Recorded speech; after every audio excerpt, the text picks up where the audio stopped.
Hit on the ground on a hop to Brocious. Fields, throws across, in time, ball game over, World Series over, Yankees win, the Yankees win! And the Yankees are world champions and a dream season, 125 wins, unheard of in our lifetime. We will probably never see this again. There has never been a team quite like the New York Yankees. It's a team built by legends, with mythic figures, through fabled stories that have stood the test of time. Heroes, new ones, emerge with each passing decade, some rising to the moment, others simply rising out of nowhere. In the last 100 years, one team has stood alone. So in the final season of the century, it was only fitting the New York Yankees would be 1999 world champions. Major League Baseball Productions presents Team of the Century. Following the euphoria of the 1998 championship, the Yankees began the 99 season in typical businesslike fashion, but with heavy hearts for Yankees past. Ladies and gentlemen, the Yankees remember the Yankee Clipper, Joe DiMaggio. He will always be remembered. As the season progressed, the team also welcomed Yankees present back into the fold. You know, the whole team was looking forward for Joe Torre to come back, and that was, I think, the moment for us to get focused, and you know, Torre gave us that push that we needed. And so the Yankees set out to capture their 25th world title any way they could. A comebacker, there's the good athleticism. He throws the glove to first for the out. The ball was stuck in his glove, and so he threw the entire thing over to get out number 2. What an intelligent play by El Duque. A one-handed running cat. Paul O'Neill drove it. Unbelievable. Burn, baby, burn. He struck him out swinging. Scott Brocious in dramatic fashion. What a play. This one is gone. And no one set the tone better than Derek Jeter. 57 consecutive games, Jeter has reached base. You know, when going into a season, you want to get off to a fast start, because I think that really sets the tone for the rest of the year. And it's something I worked on in the off-season. I worked real hard to be ready for opening day. And you know, when you're playing on this team, you have a lot of special players. And you just basically go out and you do your role and play your part in order to help the team win. Hit hard to right field. And the Yankees are going to win the game. Jeter was fast becoming another in a long line of Yankee legends. But not even he could top David Cohn's moment of perfection. My head was tingling because you could just feel the emotion in the crowd. And I pointed up in the sky at the ball as if no one knew where the ball was. And I remember putting my hands on my head almost in disbelief that this is going to happen. Ball game over. A perfect game. A perfect game for David Cohn. 27 up, 27 down. I was overcome with emotions, and we were just thanking each other, and I was just holding on to him and squeezing him tight. And, you know, it's a moment that I'll never forget and I'll never let go of. It is the third perfect game in Yankee Stadium history. Don Larson in 56, David Wells in 98, David Cohn in 99. After clinching the best record in the American League, the Yankees began defense of their World Championship standing. Their familiar first-round foes in the division series were the offensive-minded Texas Rangers, hoping to avenge a sweep by the Yankees in 1998. But the script remained unchanged.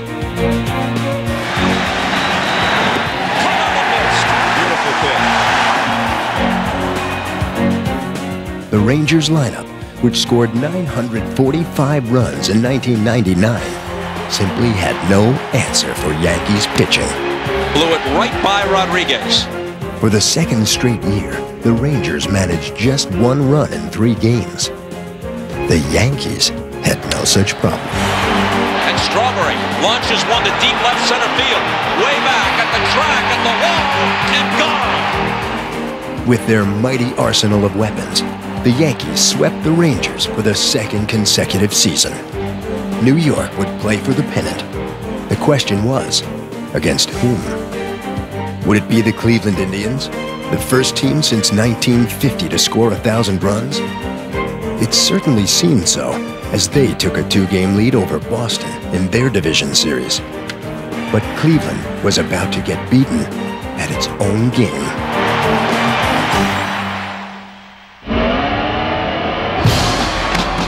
Swing and a fly ball, deep to center, way back, it's gone, a home run! With 33 runs in 2 games, a record 21-1, Boston tied the series. Crank up the engine, folks. The Red Sox look like they're headed for Cleveland, Ohio. Jacobs Field in Cleveland was the site for Game 5, and both teams exchanged blows, tied at 8 after 3 innings. But once Boston's unlikely reliever, Pedro Martinez, came out of the bullpen, the Indians were rendered powerless and hitless. Inning over. Pedro Martinez strikes out 6. 7 strikeouts for Martinez. And reality is starting to set in. Down 2-0. The Boston Red Sox have come storming back, and they are in the American League Championship Series. New York played host to one of baseball's best rivalries, the first time ever in the playoffs. Before the series, I was talking to Yogi, and he talked to me and he said, "We've been playing these guys for 80 years. They cannot beat us." And I was like, wow. Swung on a drill deep to center field. Going back Lewis. See ya! A home run! Bernie Williams! And the Yankees take a 1-0 lead in the best of 7. With the Yankees up by 2 games, the series moved to Fenway Park, where the matchup of the year pitted former Red Sox ace Roger Clemens against his successor in Boston. Pedro had struck out 17 Yankees in a game once already this year. Swing and a miss. He struck him out on a breaking ball. Pedro with 11 strikeouts. The Yankees were dealt their first postseason loss, 13-1. But in Game 5, LCS MVP Orlando Hernandez helped right the ship, allowing just 1 run in 7 innings, while pulling the Yankees 1 game closer to their World Series destiny. Line into the left field caught. They're waiting for it as Spencer and the Yankees are going back to the World Series to defend their crown. That's the toughest part, is getting back to the World Series. And you work since the middle of February, and you have one goal, and that's to get to the World Series and have a chance to win it. World Series bound yet again.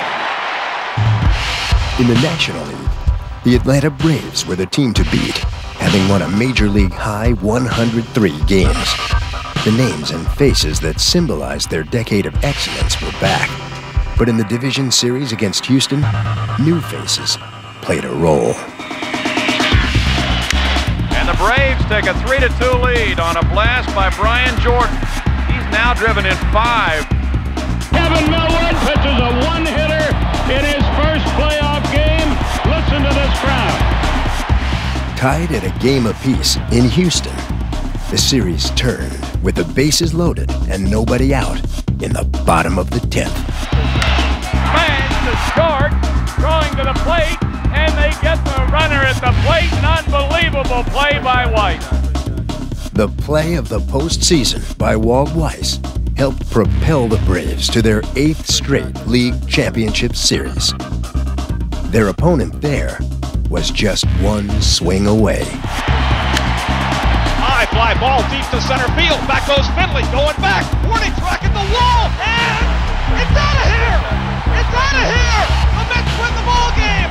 The Mets win the ball game! The Mets have won the series 3 games to 1! So with a Subway Series lurking in the dreams of New York fans, the Mets faced a confident Atlanta team, one that had mastered their division rivals all year long, and now took a 3-0 lead in the series. But the Mets would rebound and seek to become just the second team ever to trail by 3 games and force a Game 6. 1 run wins it, and we go to Game 6. Robin Ventura. 2 nights in a row, the Braves were so close to going to the World Series. 2-1 delivery. Robin Ventura! The Mets win! 4-3! There will be a Game 6! But in Game 6, the Braves came out swinging. And a line drive base hit. 4-0 Atlanta. The Mets were down 5-0, but battled back to trail by 2 with 1 man on in the 7th. Piazza has not had an extra base hit in the postseason. Smoltz with a 2-1 pitch, and it's off in the air to deep right center field. Back goes Jordan, back to the track, looking up, and it's out of here! Mike Piazza ties the game! Tied at 7, hoping for Game 7. But with the bases loaded in the 11th, the Mets' miracle run ended on 1 pitch. Could be the last pitch of their season. You'd hate for it to end on a walk. From the belt, here it is. It was given. The Braves are in the World Series. The Braves are in the World Series. Bring on the Yankees. The much-anticipated showdown between the Braves and the Yankees was not just a rematch of the '96 World Series. It was also a chance to stake claim as the team of the '90s, a title that was still up for grabs. 0-2 to the batter. And John Smoltz has pitched Atlanta into the World Series. He hacked at the 2-0, now the 2-1. Line drive and a base hit. Justice has scored the tying run. Green to the plate. And he is safe. Safe at the plate. The Braves go to the World Series. In Atlanta's 3rd trip to the series in '95, the Braves hit pay dirt. The team of the 90s has its World Championship. If you'd have told us after the 1999 season that, hey, you've got a chance to have this run, you might only win 1 championship out of the whole mix, but this is what you're going to have, every one of us would have said, absolutely, I'll take it. We've still, over the course of the 90s, won more games than anybody in baseball by a wide margin. That same year, baseball's most successful franchise ended a 14-year playoff drought. Don Mattingly finally going to the postseason. The Yankees would return to the playoffs in '96 and created even more memorable postseason memories. Sunday afternoon in Baltimore. The 2-2 pitch. Ground ball by Cal Ripken Jr. to Derek Jeter at shortstop. Derek throws the ball to first base. Tino makes the play. We're in the World Series. First time for me.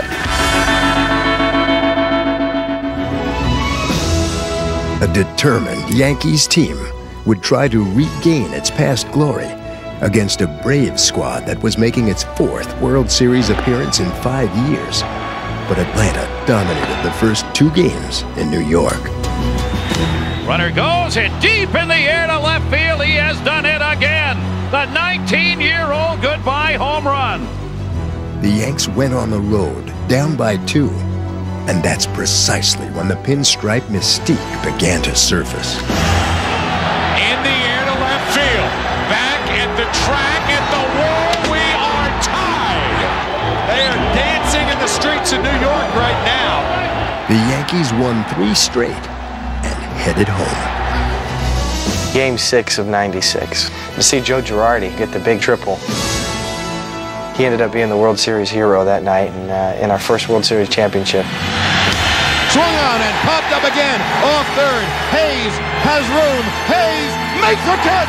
The Yankees win. The New York Yankees have won the 1996 World Series. 2 years later, a season for the ages. A grand slam into the upper deck for Tino Martinez. 1998, wow, what can you say about that year? 125 wins has never been done before. And I really don't think it's going to be duplicated, at least as long as we're living. In our lifetime, we will probably never see this again. 125 wins. It's that moment when that last out is made, and everybody's rushing together, and you just look into each other's eyes, and you just realize what we did. In 1999, the Braves looked to reaffirm their supremacy. Two great teams all year long, seemingly on a predestined collision course. If the question is sustained excellence, the team of the decade is the Atlanta Braves, but the Yankees have a chance to win their third world title in 4 years and to do it twice at Atlanta's expense.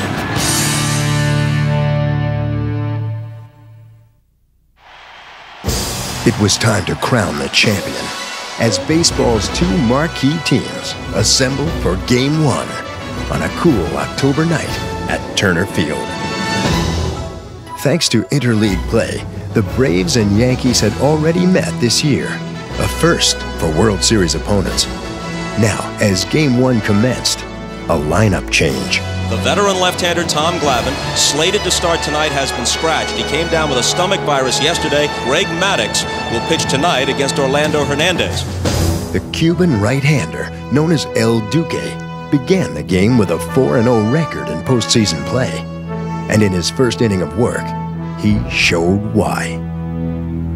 The first at bat off Chipper Jones, he struck him out. A real good fastball right on the inside corner. He struck out the side. I thought that was a very important bat to show that if he pitched and made the right pitches, he could get their best hitter out.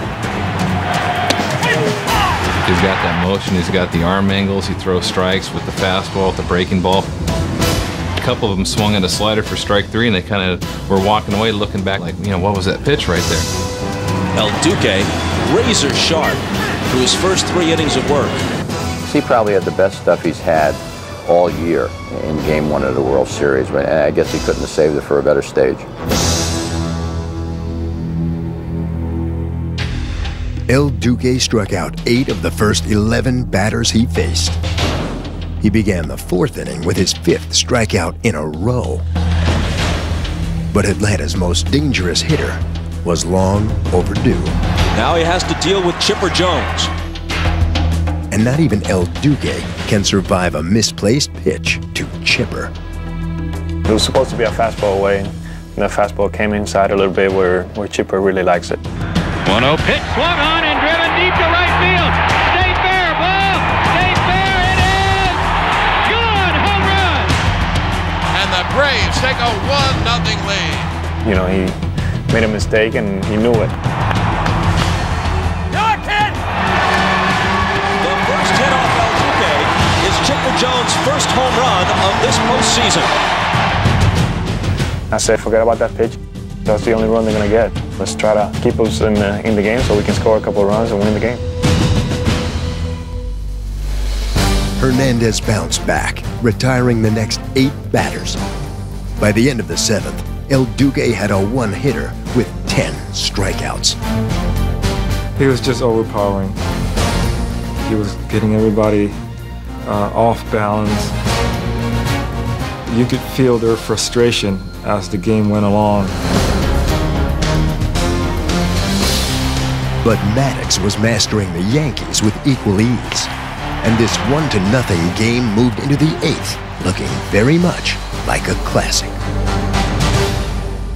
Down to their final 6 outs, the Yankees summoned the magic that has served them so well. Scott Brosius starts it in the New York 8th, and he's 3 for 3. They have 4 hits, and 3 of them are Scott Brosius singles. The 1998 World Series MVP was once again the catalyst. Joe Torre had a dilemma. So I have a choice. I guess I could leave El Duque in there and bunt, or try to win the ball game and have Darryl Strawberry go up. That is it for Orlando Hernandez. Darryl Strawberry heads for the batter's box. He is still obviously a feared hitter at age 37. It was a difficult decision. Hernandez was pitching a gem, but this opportunity cried out for a hitter's eye. He walked him. Runners at first and second, nobody out. His power threat is something that, in my opinion, just caused us to have that walk. We're also going to get a pinch runner, Chad Curtis, coming into the game to run for Strawberry at first. So the Yankees get 2 men on in an inning for the first time, and now Knobloch has to bunt him over. I knew walking up there, I knew I was going to bunt with men on first and second. Brocious off second, Curtis off first, the pitch, and there's a bunt, a beautiful bunt, past the mound, Hunter fields, drops it, everyone's safe, bases loaded, no one out. Maddox, everyone knows, Gold Glove winner. I mean, he's a great fielding pitcher. If I bunt it, again, try to bunt it towards third, you know, that's going to be an easy out at third base. So I really tried to just bunt it back toward the mound. An excellent bunt by Chuck Knobloch. Well, now Maddox has his work cut out for him. Bases loaded, nobody out, clinging to a 1-run lead. A precarious position for Maddox, especially with Derek Jeter at the plate. It'll be a 1-2. Swung on line, base hit left field. Scoring is Brocious. A line drive, ribby, base hit by Jeter ties the game. We're tied at 1. Bases loaded, no one out for the middle of the Yankee order. Just like that, both starters were gone. And now this will be the end of the night for Greg. John Rocker comes in with no margin for error. The Braves bring the infield in against Paul O'Neill. Bases loaded, nobody out. A nagging rib injury and a 190 average against left-handed pitching haunted O'Neill. Rocker had left-handers for lunch. In the face of this scenario, O'Neill's resourceful at-bat was spectacular. Paul O'Neill worked the count to 3-1, and 3-1 with the bases loaded. I don't care if you throw underhand, overhand, sidearm, you're still going to have to throw it across that 17-inch plate. Now O'Neill is in control of this at-bat. Rocker has to throw a strike. 3-1, the pitch, hit on the ground, base hit right field. Curtis scores, coming around third is Knobloch. The throw home is not in time, and in the 8th inning, the Yankees take a 3-1 lead. For Paul to go up there, lefty versus lefty now, and get that hit was just, it was just huge. But the Yankees weren't quite finished, for with 2 out and the bases loaded, they called on Jim Leyritz for insurance. The count is now full. 3 runners will take off on the pitch. They go, here it comes. He walks home a 4th run. The Yankees had taken complete command. But now the Braves need a 3-run rally just to tie the score. And they've got to do it against one of the toughest relievers in the game, Mariano Rivera. And with New York's unparalleled closer on the mound, the only thing missing from a 4-1 lead is a ribbon and a bow. And the pitch to Myers on the way. A little looper toward third, foul territory. Brocious there for the catch. And game 1 of the 1999 World Series goes to the New York Yankees. Only one team in the last 21 years had won back-to-back World Series. The New York Yankees were 1 game closer to becoming the second.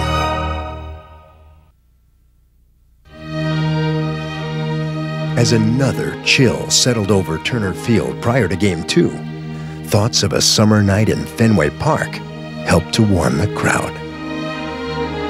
For it was at the All-Star Game in July, the 100 greatest players in baseball history were unveiled. In the months that followed, millions of fans helped select the top 30, and the living players now reconvened in Atlanta as members of the All-Century Team. Did you hold your fastball cross seam or with the seam? Cross seam.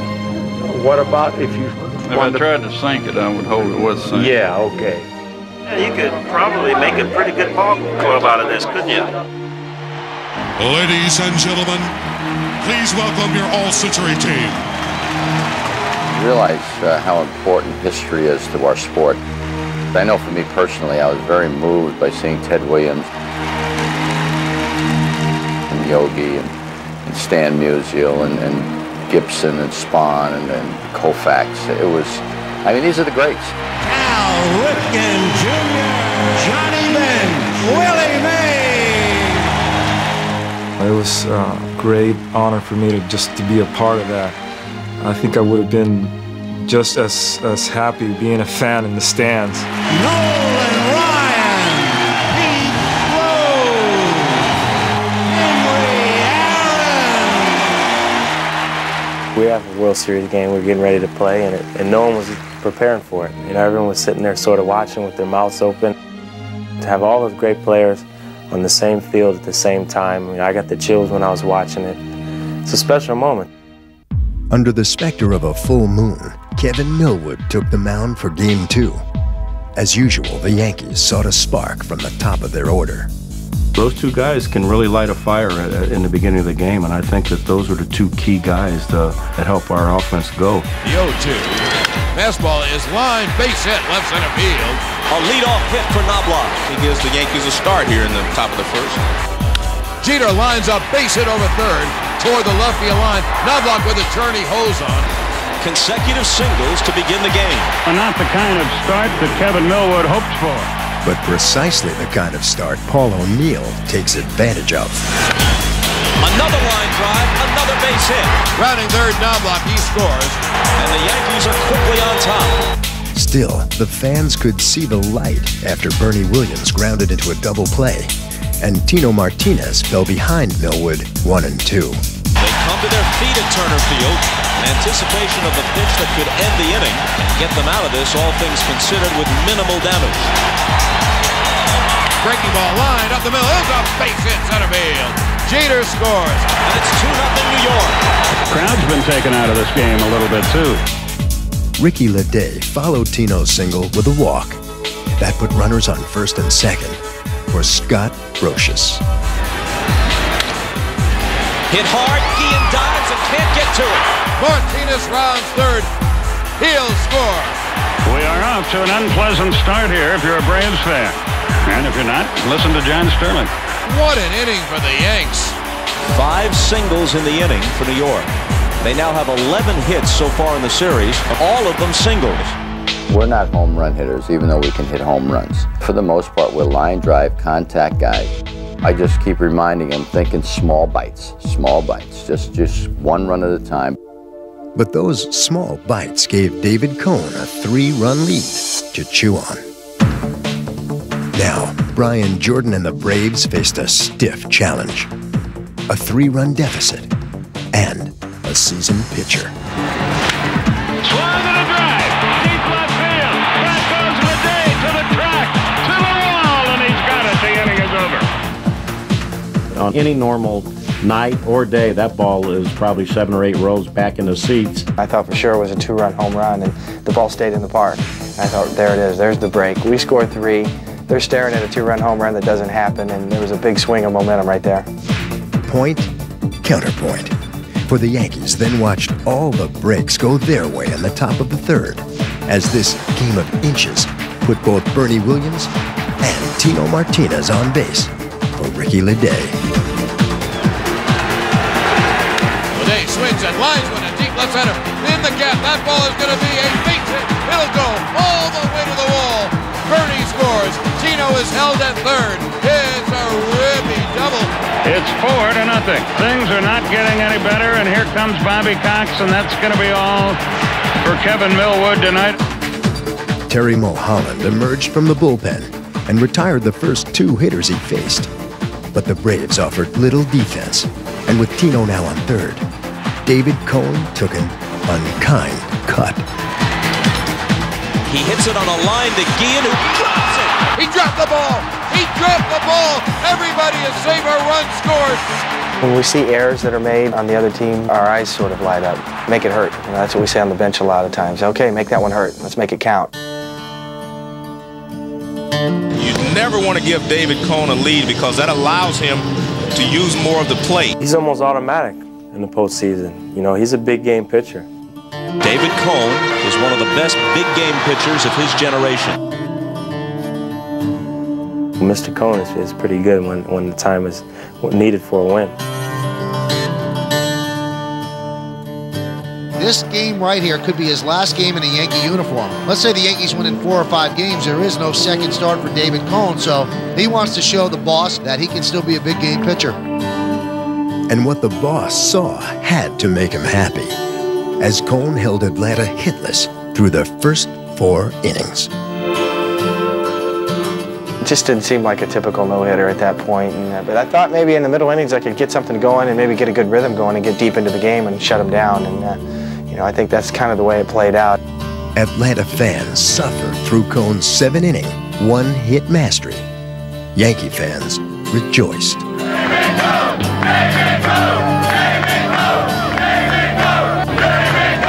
Yankees prevail and win the ball game 7-2. 2-0 New York in the series.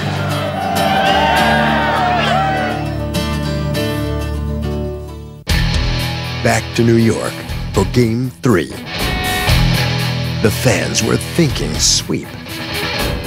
That's where that should have went down tonight, man. The Braves were looking to do the right thing, but it was a subtle left field thing the Yankees did that would make all the difference.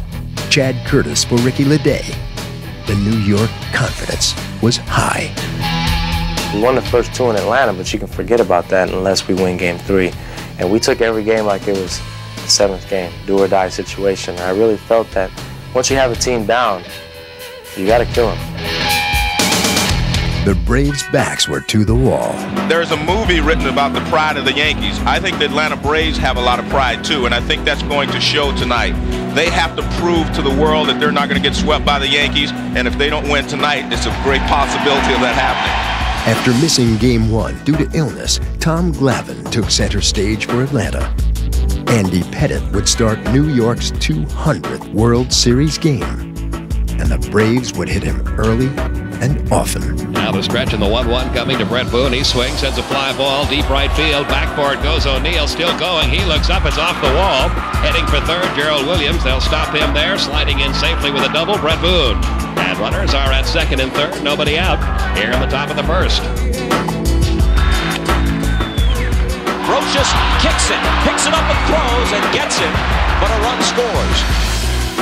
In the bottom of the first, the Yankees had an answer. Knobloch slams one to right. Jordan races over, got a glove on it, and it pops out. Knobloch speeding for second. He's in there. Open the door a crack, and you pay. Into shallow left to tie the game. These Yankees are almost ruthlessly opportunistic. You give them the slightest chance, and they pounce on it. But in the third inning, it was the Braves who pounced on Pettitte. It began with the second double of the night by Brett Boone. He moved to third for Brian Jordan. Liner to right field. It's going to drop in for a base hit, and that'll get Brett Boone home, and the Braves take a 2-1 lead. But the Braves weren't quite done, for Jordan moved to second on a single by Andrew Jones. Another chance for the DH Jose Hernandez. Swings on the first one and smacks it down the left field line. That'll be extra bases. Jordan comes home to score. Andrew Jones being waved home. He's right behind him and he touches the plate on the double by Hernandez. It's 4-1 Atlanta. In the fourth, Boone's third consecutive double scored Gerald Williams, who had tripled. Now it was 5-1, and for the first time in the series, the Yanks were in trouble. But then, the Braves' momentum skipped a beat. And there goes Boone to third. The pitch is taken. The throwdown is in time. When I was able to throw Brett Boone out, I felt that he would have scored if I wouldn't have got him. A great throw by Girardi. You know, at the time it was 5-1, and they were thumping us pretty good, and I think they'd had 10 hits up until that point. A Chipper Jones single, which would have scored Boone, followed, and Pettitte left the game. But the Yankees were to get a boost when a relative unknown emerged from the bullpen. What were the odds about a year ago that Jason Grimsley would see the World Series? A non-roster invitee to Yankee camp this spring and added to the roster for the World Series. Jason held Atlanta scoreless for 2 1/3 innings. You see Grimsley come in, he hadn't pitched in a month and wasn't on the roster the first 2 rounds and did a great job in relief. And just to shut the door, because, you know, it doesn't matter to me. You know, I wanted to have a good start, obviously, but the big thing was just to win the game. It was great sitting there on the bench, seeing guys walk by and patting me on the leg saying, you know, we're going to pick you up. Let's go Yankees! Let's go Yankees! Derek and I were talking the whole game. You know, when they got ahead 5-1, if we can just hold them here, just hold them. But Glavine was pitching like the Cy Young Award winner he is. Tom was throwing great. You know, he had the lead, and I really think he threw well the whole game. It just, you know, it seemed like it was one of those games where every pitch that maybe he left up or made a mistake with, it wasn't hit for a base hit, it was hit for a home run. Line of the pitch, swung on, hit high and deep to right field. Park's not going to hold that one. That's in the seats, an opposite field homer for Chad Curtis, and it's 5-2. In his first World Series start, Chad Curtis had gone deep, and the Yankee fans also relished 2 more scoreless innings. I said, I'm going to go out there and try to get strikeouts and get this crowd back in the game so we can pull this out. And I like it when they cheer. I think everybody wants to go out there and produce and get that game-winning hit or game-winning strikeout and hear all the fans go crazy. Slowly, the Yankees inched closer. Swung on, he drilled deep to right field. Looking up, Jordan. That ball is gone. See ya! Home run, Tino Martinez. Deep into the lower deck, right down the right field line. And the Yankees have closed to within 5-3. If we get the little crack in the door, if somebody gives us a chance, then it kind of explodes, and you know, I guess we blow right through the door. Bobby Cox does not do it by formula. He does it by feel, plays hunches a lot, and the key members of this team, especially the pitching staff, have been with him so long that he'll rely on what they tell him. The Braves had hoped for 7 strong innings from Glavine, and that's what they got. But in the 8th, a decision had to be made. It kind of boiled down to, did I have enough to go out there and pitch one more inning? Even though I was still throwing the ball pretty well, my body was starting to get a little bit tired. And, you know, I think everybody hemmed and hawed about what we should do, and I guess finally I ultimately just said, all right, I'll go out there. I'll try and go another inning and try and get us 3 outs. Having thrown 72 pitches through 7, Glavine will start the 8th. In retrospect, it was probably a mistake. Swung line, right field, base hit. Girardi hit a rope, and the tying run comes to the plate. 1 on for Chuck Knobloch. The 2-0. Swung on and hit in the air to right field. Jordan back to the track, to the wall. He leaps. It is gone, gone, gone, gone, gone. Chuck Knobloch has tied the game with a 2-run home run over the right field wall. Chuck Knobloch, and the ball game is tied at 5. Jordan went back to the wall, made a leap, and the ball went off his glove and into the seats. Chuck Knobloch is a hero in New York. And that's the loudest that I personally have ever heard the stadium when I was out on the field, like running around the bases. My ears were literally ringing because it was so loud. And that's a great feeling. You're so excited and you're trying to control yourself, but it was a lot of fun for me. I had a big smile on my face all the way around the bases. 1 man wins, 1 man loses. And Glavine now left the game with the score tied at 5. In the top of the 9th, Rivera allowed Boone his 4th hit. Swung, looping line drive, right field, base hit. And there's a start for Atlanta in the 9th. Boone continues his great work with the bat. So that was a huge play, with Boone leading off the inning against Mariano Rivera, who hardly gives up any hits. But for him to get on base, and then, you know, everybody in the stadium knows that Otis Nixon's coming in to run. With a pair of 40-year-old legs that could still outrun most anyone. Girardi's throw is in time. A 1-hopper caught by Jeter, put the tag on, and you know what? Nixon was out. Well, you just try to get rid of it as quick as you can. Mo's not the quickest guy to the plate. He doesn't have to work on it a lot. A lot of times there's not a lot of people on. And I made a throw that bounced. Derek Jeter made a great play, and I think that was a big lift for our club. In my point, it was a turning point of the game, because if he's in second base, you know, the momentum might shift and they may score a run. I think that was one of the things that really deflated them, you know, so to speak, because we were playing so well and we were playing so strong, and they felt like they couldn't get any breaks. It's true, for Mariano settled down and pitched 2 scoreless innings. Likewise, John Rocker threw shutout ball for the Braves, so the game moved to the 10th, and Atlanta called on Mike Remlinger. His first batter, an unlikely hero, Chad Curtis. With 1 home run already, he hadn't hit 2 home runs in a game all year long. You know, he came into the dugout after his first home run, And I just kind of, hit him a little bit. Said, "Hey, you just hit a World Series home run, And he says, "Well, I still all serious. Well, I want to hit one that counts, that matters." Swung on a drill deep to left field. That could go. Williams back, looking up. See ya! A home run into the Braves bullpen and left center field. And the Yankees win the game 6-5. And they're one win away from baseball nirvana. Oh, what a home run for Chad Curtis. He rounds third. He heads home. And the entire Yankee team greets him at home plate. What a thrilling come from behind 6-5 Yankee win. Oh man, it doesn't get better than this. And how did his teammates receive their newfound hero? To be honest with you, what they told me was that they were happy it happened to me because they thought I was a nice guy and I deserved something like that. And, it's one thing to be a great baseball player, and there's been a lot of those, but I'd rather be a good person than a good baseball player. And for somebody to say that they were glad it was me because I think I'm a good person, that means something to me. It's just a moment in time. But for a baseball player, it's a moment that is frozen in time forever. So then he hits the home run, wins the game, and I came in the clubhouse and I caught him over there and I said, "Hey, that one mattered." And he kind of smiled and said, "Yeah, that one mattered."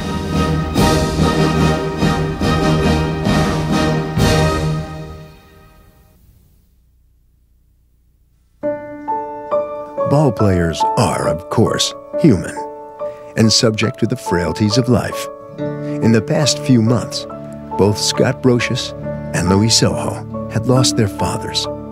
And now, on the eve of Game 4, Paul O'Neill lost his father too. I found out on the way to the ballpark what had happened. I came in just to ask him how he's doing, and I heard him say something that really made sense to me. He says, "I just don't want to talk about it right now." And, I know for me, especially the first couple days after I came back, and you try to do your best to kind of put those emotions inside until, you're done doing your job.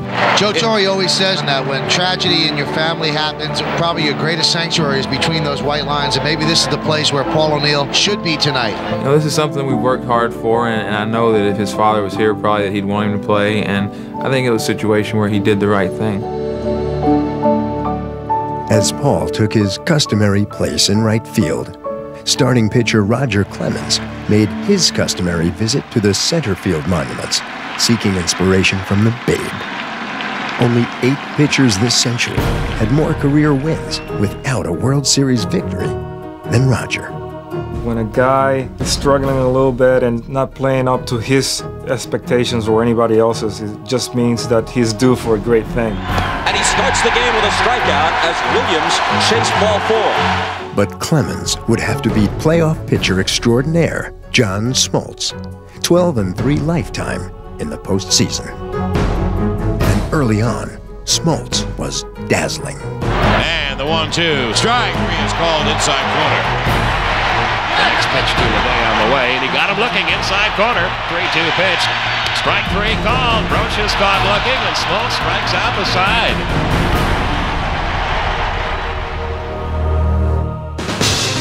But in the bottom of the third, Chuck Knobloch managed to get bat on ball. And that sparked a Yankee rally. And Smoltz deals, hit hard on the ground to deep short. White's backhands can't come up with it. It's a base hit for Knobloch. Hit hard, base hit right field. A hit and run single as Knobloch grounds second and goes to third. With 1 out, Bernie Williams was walked intentionally. And that loaded the bases for Tino Martinez. Hit hard and by Klesko. Off his glove, into the outfield. 2 runs will score, and Williams speeds to third.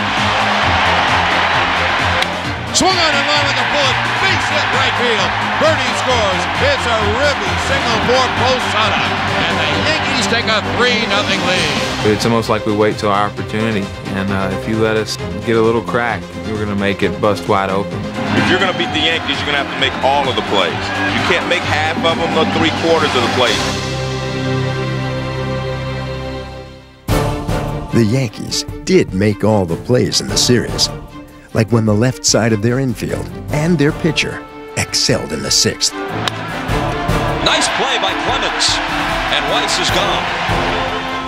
Swung on and grounded up the middle. Moving to his left, Jeter. Fields behind the bag. Fires to first. Got him. Oh, what a play by Jeter.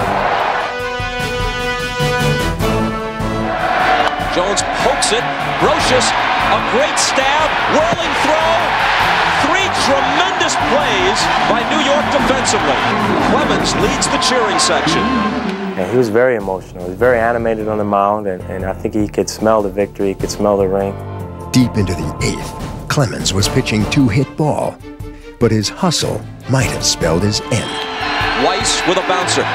Clemens can't get to it. Now he covers. Martinez flips. Safe. And Clemens may be hurt. He wants to stay in, you know that. But after a single by Gerald Williams, and with a 3-0 lead, Joe Torre felt Rogers' best chance at getting his first ever World Series win rested with the bullpen. Listen to this. Listen to the roar. Absolutely deafening.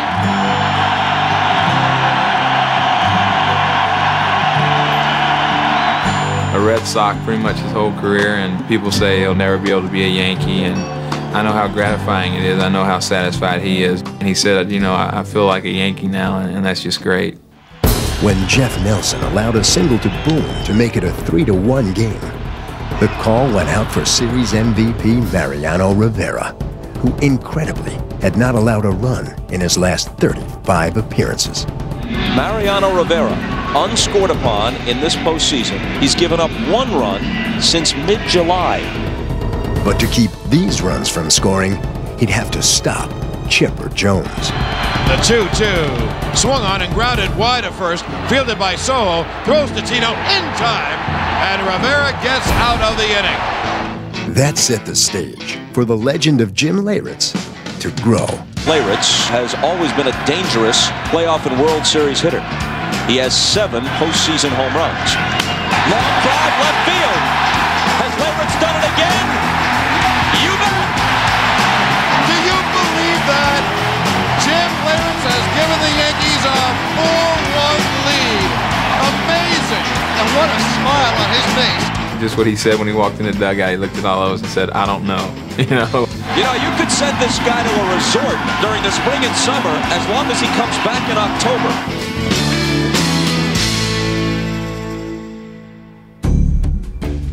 You can hear it, sense it, smell it, feel it. Mariano Rivera, who remembers fashioning a baseball glove out of cardboard in his native Panama, looking to finish the World Series at Yankee Stadium. And this crowd is primed.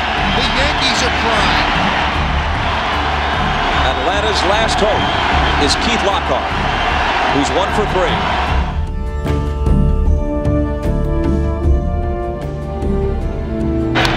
Swung on, hit in the air to left center. Bernie trots over. Curtis is there. Curtis makes the catch. Ball game over. World Series over. Yankees win. The Yankees win. The New York Yankees, world champions, team of the decade, most successful franchise of the century. The New York Yankees, for the 2nd straight year, for the 3rd time in the last 4 years, have once again reached the pinnacle of the sports world.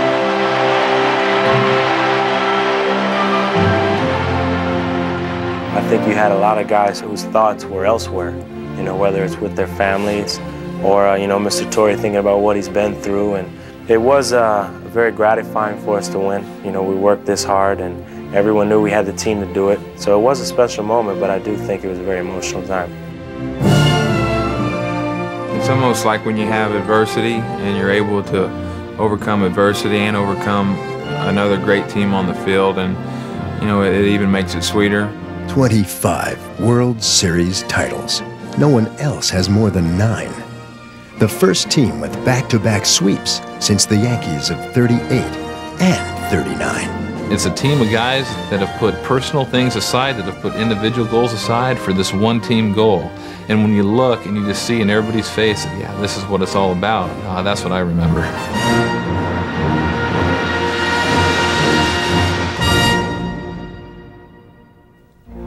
And so, the New York Yankees celebrated their 25th World Series championship. But in their revelry, they couldn't help but feel the presence of their pinstripe past. A legacy and tradition, 100 years in the making, a century of success. Team of the century, 25 championships, averaged out to one every 4 years, and there's no other team in any other sport that can say that.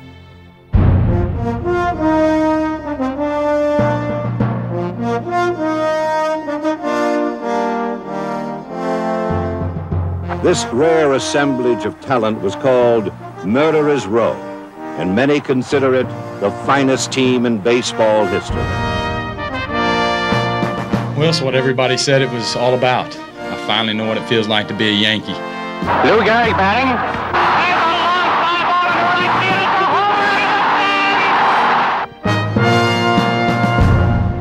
I think I'm a pretty fortunate fella. Well, at this one particular time when I went to bat, and I looked down in center field and I floored it. I said, I'm going to hit the next pitch ball right past the flagpole. Well, the good Lord must have been with me. I feel honored to walk on that baseball field when you think of the guys that have played here. First time you walk in the clubhouse, you realize all the players that have put on that uniform. Just putting on the Yankee uniform, and I'm not exaggerating when I say this, I was proud. The pitch hitting straight away, a long, high fly ball going far out into left field. The ball is over the fence for a home run by Joe DiMaggio. The longer I've been here now, you just realize a tradition is around here and how special it is to be on this team. I am very happy to be down here at such a great game golf ball club as the Yankee Ball Club. The Yankees are champions again for the 12th time. The Yankees are champions of the world. Winning. We're winners. It's just an unbelievable feeling to be able to say that you play for a winning organization. His office pitch to Sal Evarts, a liner to the right. Here comes Hank Bauer. He slides, makes the catch. The Yankees win their third straight world championship. The history, everybody knows about the Yankees. The stuff that goes on around here and the memories that continue to happen, that have been happening forever around here, is just amazing. Mantle hits a high fly ball. It's deep left center field. It's way out there. It's way out there, and it is in there. I mean it's in there. We won 10 World Series, and I was just born at the right time. And the Yankees are champions. And look at Merrill. Piggyback riding Bob Cazala. The Yankees for the 4th consecutive time. If you want me to point at one thing and say this is what the Yankees are all about, that's what I would point at. I wouldn't point at one time. I would point at the collection of time and just say the Yankees are about consistency. It's a base hit in the center field. Bauer rounds third. He's going to come in to score. The Yankees win the World Championship the 5th straight time. And the 12th hit for Billy Martin, a series record. What a series for Billy. You have to play for the Yankees once and be on World Championship teams to really be a Yankee. And I think that I'm as much Yankee as any Yankees ever played in the ball club. I'm starting to believe more and more in magic and mystique and everything that goes with it. Larson is ready, gets the sign. 2 strikes, ball 1. Here comes the pitch. Strike 3. A no-hitter, a perfect game for John Larson. Yogi Berra runs out there. He leaps on Larson, and he's swarmed by his teammates. The first World Series no-hitter, a perfect performance by John Larson.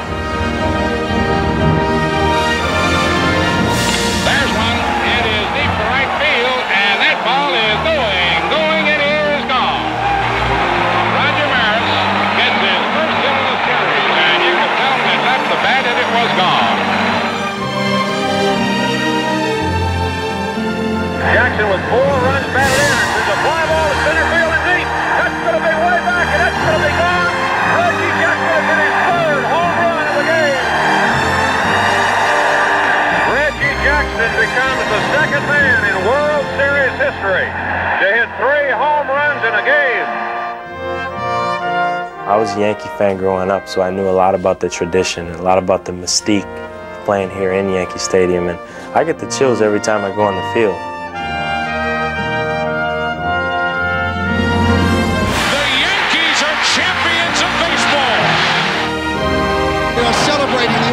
organization's 23rd world title. Joe, I got a little cocktail for you, buddy. Everybody feels real fortunate to have a big league uniform on, but there really is something about putting on the pinstripes that just automatically gives you a little shot of pride that this is an organization that's just been a winning organization from the whole century. Throws across, in time, ball game over. Yankees win. The Yankees win. It just seems like every year that there's a fairy tale ending to our season and stuff magical happens. And the New York Yankees, in the final year of the century, have won their 25th World Championship, and indeed are the team of the 20th century. The celebration begins.